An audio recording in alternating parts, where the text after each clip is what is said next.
एक लड़का last question देखकर हैरान हो जाता है क्योंकि इसने यह क्वेश्चन कभी पढ़ा ही नहीं था। जब यह इसके बारे में टीचर को बताता है तभी से पता चलता है कि क्वेश्चन पेपर 2 हिस्सों में बटा हुआ है और चैट भी आखिरी क्वेश्चन सिर्फ सेट ए के बच्चों के लिए था।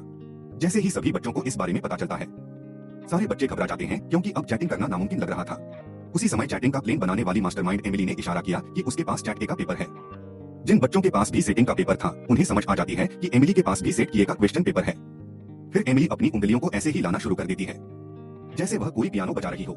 यह वही गुप्त संकेत थे जिनकी सभी बच्चों ने पहले से ही प्रैक्टिस की हुई थी। जैसे ही जवाब आने लगे एक छात्र से दूसरे छात्र तक पहुंचते गए और नकल की पूरी चेन बन गई। बेटे के बच्चे जल्दी से अपना पेपर खत्म कर लेते हैं। जब चांटे के बच्चे अपना पेपर जमा कराने जाते हैं तभी एमिली चुपके से अपना पेपर बदल लेती है। अब एमिली के पास चड्डी का पेपर था लेकिन एग्जाम खत्म होने में सिर्फ 10 मिनट बाकी थे। अब इसे चड्डी के सारे सवाल हल करके बाकी सेट बी के बच्चों तक पहुंचाने थे।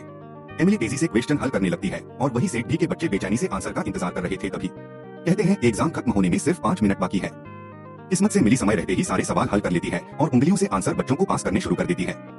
यह वही पल था जिसका सेट बी के बच्चे बेसब्री से इंतजार कर रहे थे।